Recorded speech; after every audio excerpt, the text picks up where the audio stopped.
in history, trivia style. It is 7 questions. I do not know the answers. And I cannot have that there because then you would see what I see. Can you see what I see? And get back over to here. There we go. I have one comment, and it's a lovely heart shape from my friend Brian, who I hope at this point has AC. And my color is all jacked up. I see it. I'm not even stressing it. Oh, I almost fixed it. It doesn't like red, so I'm gonna back it out. I don't care. I don't care anymore. Whoa, I never switched that over, so you couldn't even see that. And even if I did switch it, oh bugger.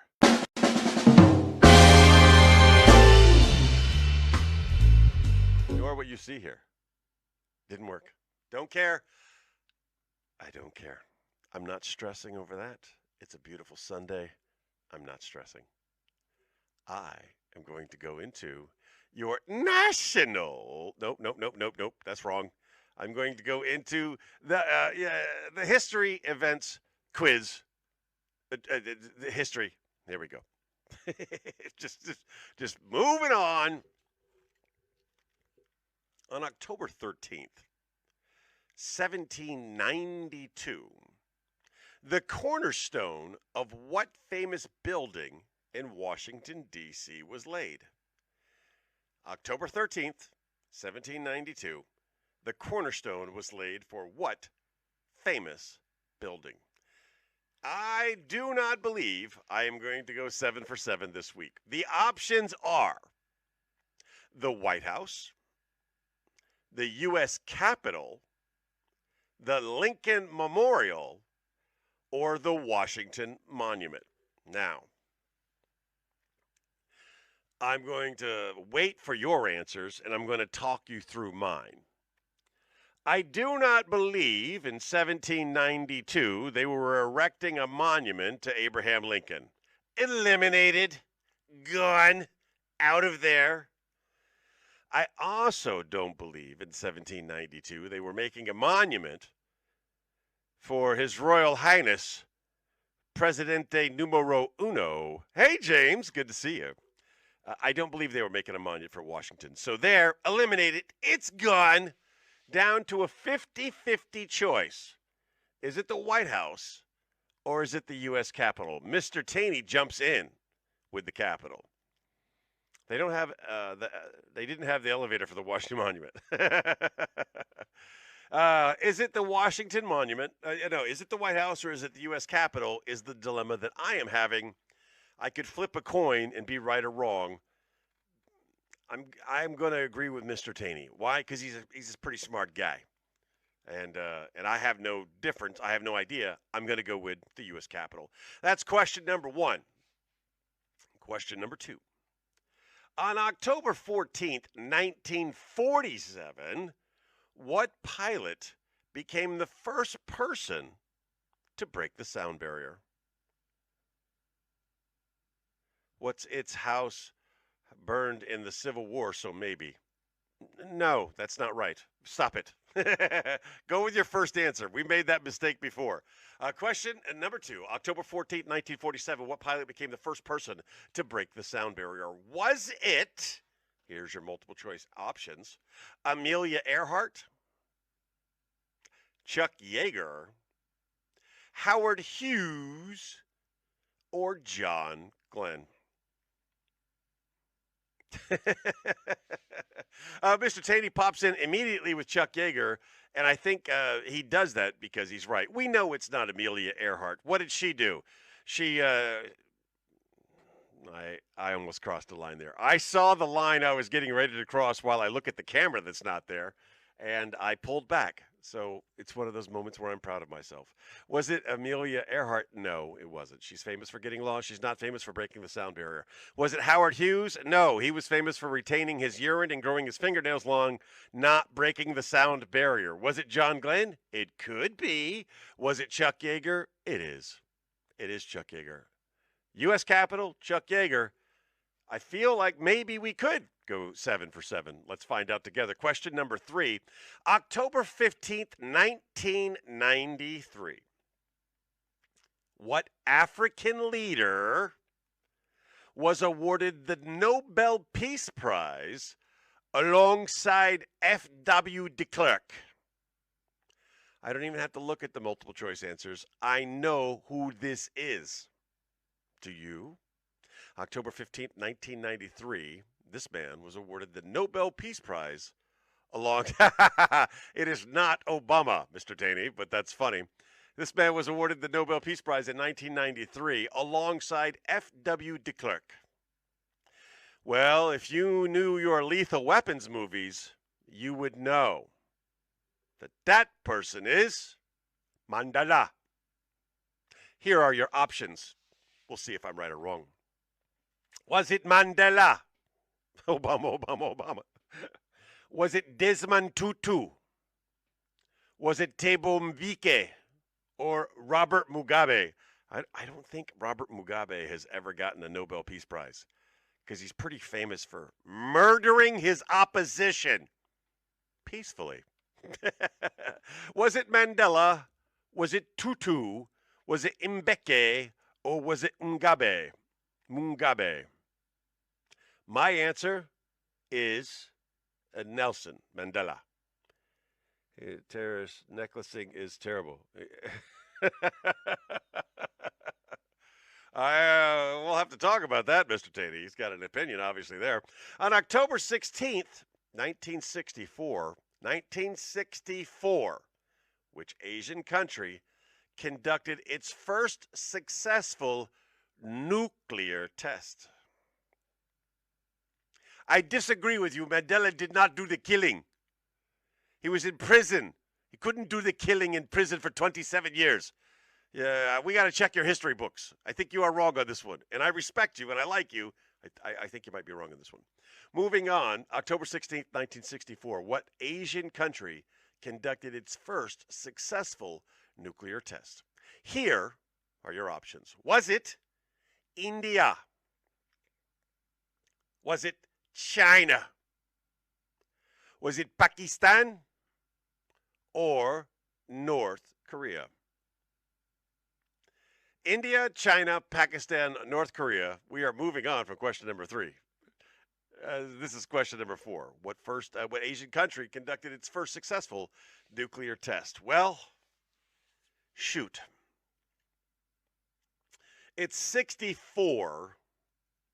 And out of the options that we have available, I know that once India gets its first nuclear weapon, Pakistan was right behind it.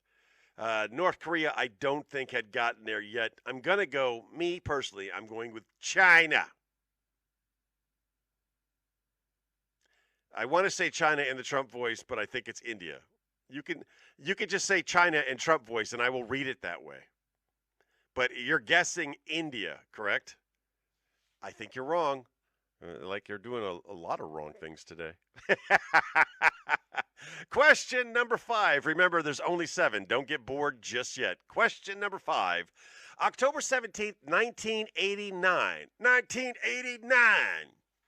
A major earthquake struck the San Francisco Bay Area just before a World Series game. Oh, come on, man. What was the magnitude of the earthquake? Over the years, I've taught people how to take tests. And, oh, hey, Tegan. Tegan, you could benefit from this because I have taught people over the years how to take a Navy-wide advancement exam. And I teach them little tricks like this. He says Northridge 7.6. Not even an option. So you're wrong there. Wait until I give you the options, James. When you are presented with a multiple choice question that is full of numbers and you do not know the answer, then here is the process of elimination. Because I teach them to take tests from the test writer's perspective. And the hardest thing for a test writer to do is come up with 3 wrong answers. So what do you normally do? You've got the right answer. Okay, now I need to come up with 3 wrong answers. Here's one above, here's one below, and here's one close to it. So here we go. Oh, you should have listened to me first then, Tegan. The options are 6.2, 6.9, 7.5, or 8.0. James is close. He guessed 7.6. Was it 6.2, 6.9, 7.5, or 8.0? The San Francisco Bay World Series earthquake of October 17th, 1989. Now, I'm going to remove 6.2 because that's the lowest number. I'm going to remove 8.0, and then I'm left with two numbers. It's either 6.9 or 7.5. I believe if there was an earthquake that hit San Francisco and it's on the Richter scale, it registered as 6.9, I think there would have been way too many jokes about that. So I'm through the process of elimination, my guess, very close to Mr. Taney's, who is now saying 7.5. I am also going to say 7.5. Question number 6. I've got a good feeling about this week. I think we could go 7 for 7 3 weeks in a row. Tegan, do you got a guess? Do I need to read the answers to you again, or are you just here to make your comments? Let me know quickly before I move on. Question number 6. October 18th, 1867.